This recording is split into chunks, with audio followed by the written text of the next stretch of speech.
छात्रों मैं आशा करती हूँ कि आप सब घर में सुरक्षित हैं। तो छात्रों अब हम चलते हैं हमारी पढ़ाई की ओर। छात्रों हमने पिछले तासिका में देखा था व्याकरण पाठ में से व्याकरण पाठ, उसमें से हमने देखा था सर्वनाम। तो मैं आशा करती हूँ कि वह आपको समझ में आए। तो आज हम देखने वाले हैं हिंदी व्याकरण में से सर्वनाम। छात्रों देखिए, सर्वनाम की परिभाषा। संज्ञा के स्थान पर प्रयोग किए जाने वाले शब्दों को सर्वनाम कहते हैं, जैसे आप, तू, मैं, वह, कुछ, कोई आदि। उदाहरण, राम खेलकर आया, वह अब पढ़ेगा। राहुल ने अपने दोस्तों से कहा, मैं भी खेलूंगा। देखो, जिन संज्ञा के स्थान पर प्रयोग किए जाने वाले शब्दों को सर्वनाम कहते हैं, जैसे कि आप, तू, यह, मैं, वह, कुछ। तो देखो नीचे दिए उदाहरणों में सर्वनाम कौन से है? वह है ना, वह, मैं। सर्वनाम के भेद।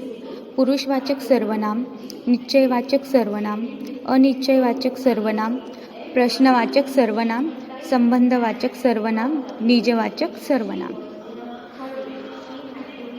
छात्रों पहले हम देखने वाले पुरुषवाचक सर्वनाम। जिस सर्वनाम का प्रयोग बोलने वाले, सुनने वाले या किसी अन्य के लिए होता है उसे पुरुषवाचक सर्वनाम कहते हैं, जैसे मैं, तुम, वह आदि। पुरुषवाचक सर्वनाम के भी तीन भेद हैं। उत्तम पुरुष, मध्यम पुरुष, अन्य पुरुष। उत्तम पुरुष।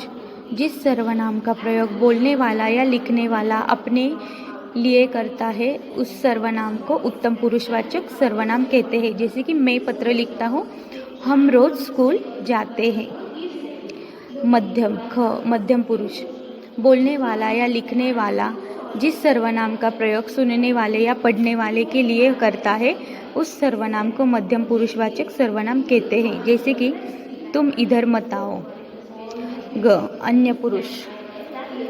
बोलने वाले और सुनने वाले अपने या सामने वाले के अलावा अन्य तीसरे व्यक्ति के लिए जिस सर्वनाम का प्रयोग करते हैं उस सर्वनाम को अन्य पुरुषवाचक सर्वनाम कहते हैं, जैसे कि वह फल खाता है, वे लोग दिन भर खेलते हैं। दूसरा, निश्चयवाचक सर्वनाम। जो सर्वनाम किसी निश्चय वस्तु, व्यक्ति या घटना के लिए प्रयुक्त करते हैं वह निश्चयवाचक सर्वनाम कहते हैं, जैसे कि वह मेरा भाई है, यह एक किताब है।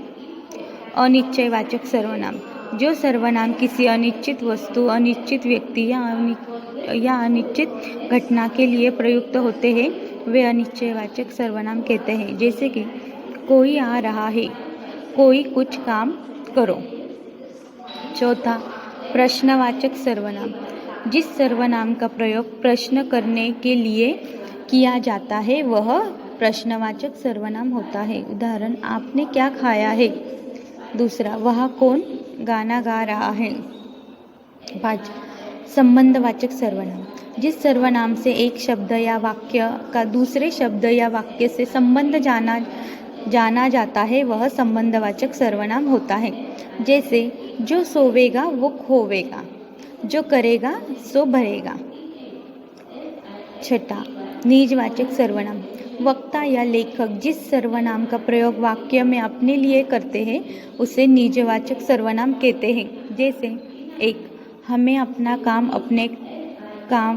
अपने आप करना चाहिए। दूसरा, तुम अपना काम स्वयं करो। तो छात्रों यह सर्वनाम और सर्वनाम के 6 प्रकार है।